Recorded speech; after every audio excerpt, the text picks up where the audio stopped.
பன்னீரில் நீராடி சம்பங்கி பூச்சூடி நின்றாரே சண்முகன் சந்தனம் பூசி.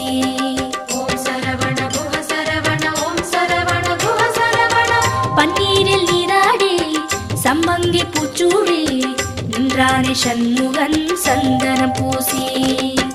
தங்கரதமாடி வரும் வள்ளல் முகம் கோடி பெறும். தங்கரதமாடி வரும் வள்ளல் முகம் கோடி பெறும்.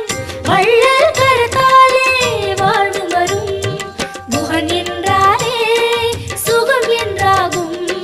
குஹன் என்றாலே சுகம் என்றாகும். பழனி மலையில் பழகும் உறவில் பாசம் பிறக்கும்.